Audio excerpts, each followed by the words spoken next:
आदाब, सुस्वागतम। स्वागत है आपका पाठ 5 第5课他努尔20岁了他努尔20岁了 उसकी बेटी 20 साल की है। कई सारे नए शब्द हैं, नई बातें हैं, जैसे उम्र। तो चीन समाज में, चीन देश के समाज में किसी भी खास खुशी के मौके पर यदि लोगों से मिलते हैं आप, उनका नाम, पता और उम्र पूछना बहुत ही आम बात है। उम्र बहुत बड़ी बात नहीं है, भारत की तरह नहीं है वैसा वहां पे। तो पहला शब्द है च्या अर्थात घर। ये घर कैसे लिखते हैं? च्या और परिवार, दो अर्थ हैं इसके। दूसरा है खो। अब खो मैंने पाठ 4 यदि आप पढ़ा होगा, पाठ 4 के भाग 3 में, तो ये एक मापक शब्द है जो कि परिवार जन के लिए इस्तेमाल होता है, परिवार के सदस्यों के लिए। और दूसरा अर्थ है मुंह, ठीक है। तीसरा शब्द है च्यारन। च्यारन अर्थात परिवार का सदस्य, परिवार का व्यक्ति। ओके, फिर यो एंड मे यो। यो मतलब टू हैव, अपने अधिकार में होना, अपने पास होना। नहीं है जो चीज हमारे पास, हमारे अधिकार में, मे यो। और इन दोनों के आप मेरे चैनल पर जाइए, YouTube शॉर्ट्स देखिए, इन दोनों के लिए मैंने शब्द भी लिखना सिखा रखा है, हंसा सिखा रखा है। अब ये बातें देख लीजिए इस पल कि श अर्थात होना, तो ऐसे लिखेंगे। और न होना पूश। अधिकार में होना यो, अधिकार में न होना मे यो, ठीक है। पूश एंड मे यो। अगला नया शब्द ये है ची। ची अब ये एक प्रश्नवाचक मापक शब्द है, प्रश्नवाचक। और कैसे, कब इसका अर्थ है कितना, ठीक है। जब हम 10 से कम संख्या हमें पता हो कि किसी की चीज के बारे में हमने पूछा और उसकी संख्या 10 से कम है, तो प्रश्न हम ची के साथ इस्तेमाल करते हैं।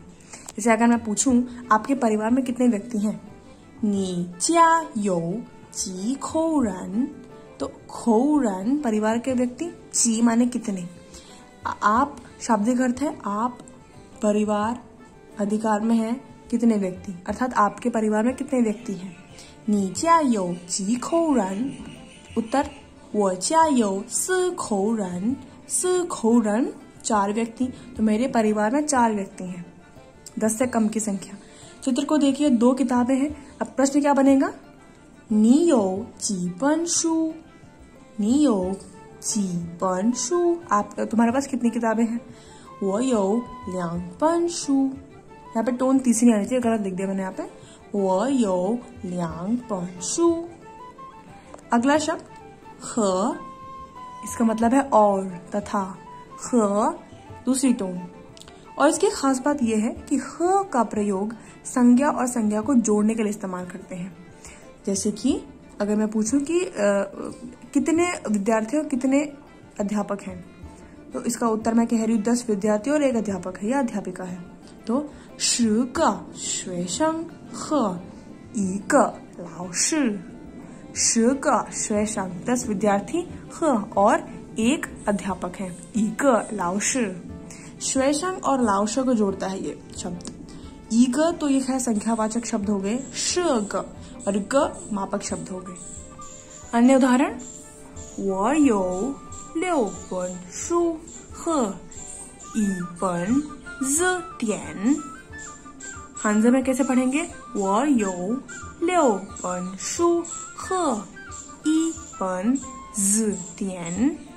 मेरे पास 6 किताबें और 1 शब्दकोश है, ठीक है। ह तो कौन कौन संख्या हो गई इसमें? शू किताब और ज़ शब्दकोश। एचएस के स्तर 1 में इसके लिए हंज़ नहीं सिखाते, इसलिए फिर आप ऐसे ही सीखिए।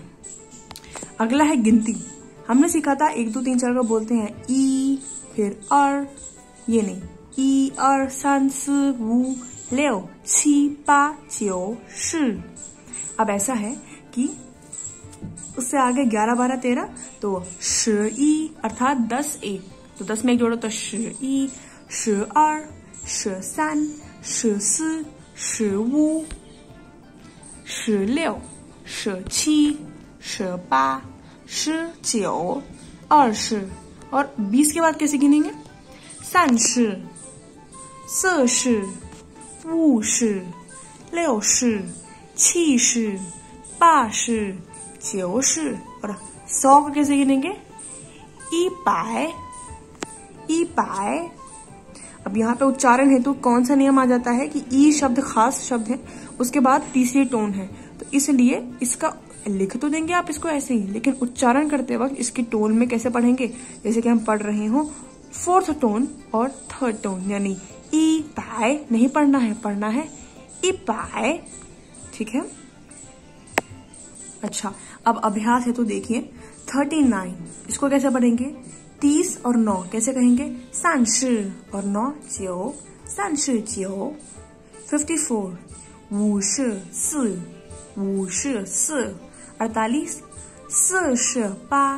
54 48 48 48 21 21 21 79 79 79।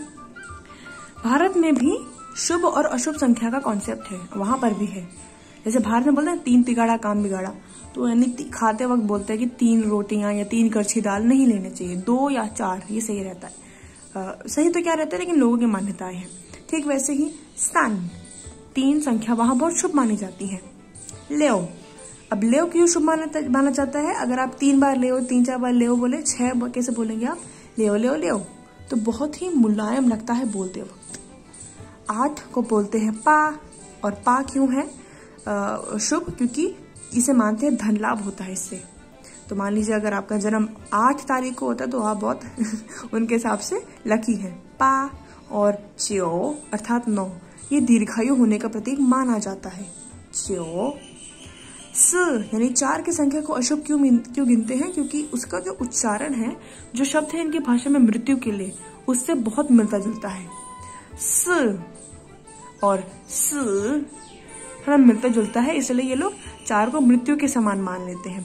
हालांकि नई पीढ़ी ये लोग नहीं भी मानते हैं, इसलिए इनके यहाँ 4 संख्या की फ्लोर नहीं होता, 4 संख्या की मंजिल नहीं होती। आप लिफ्ट में देख भी सकते हैं। अब 100 के बाद कुछ बड़ी संख्याएं सीखनी है, तो 100 को बोलते हैं इपाए इपाए। इसका उच्चारण मैंने यहाँ लिख दिया, सही उच्चारण देखिए तो मैं ऐसे लिखेंगे 1000 1000 1000 10,000 E1 200 200। अब क्या है, पाए एक मापक शब्द है, तो मापक शब्द के साथ अर नहीं आता है, क्या आता है लियांग पाए 2000 लियांग छियन 1000 के लिए छियन और 20,000। वैसे तो 1000 शब्द हिंदी में एक ही है, लेकिन इनके यहाँ 1000 और 10,000 के लिए अलग अलग शब्द है, छियन और 1। ठीक उसी प्रकार लियांग वन। अब कुछ अभ्यास प्रश्न, क्या लिखा है, नी यो जी का श्वेशंग तुम्हारे कितने विद्यार्थी हैं, वो यो चियो का श्वेशंग मेरे 9 विद्यार्थी हैं। अब क्या है इसमें, क आना अति आवश्यक है, क्योंकि ग हम संज्ञा से पहले तो मापक शब्द लिखना ही है, तो श्वेशंग क्या जाता है ग। नी यो जी खो च्यारन तुम्हारे कितने परिजन हैं, तुम्हारे कितने परिवार के व्यक्ति हैं, तो वो यो खो च्यारन मेरे परिवार में 4 व्यक्ति हैं। या फिर उसको पूछने का दूसरा तरीका क्या है, नीचा यो जी खो रन तुम्हारे परिवार के कितने व्यक्ति हैं, वो च्या यो सान खो रन। तो इसके लिए इतना ही, मिलते हैं अगले भाग में।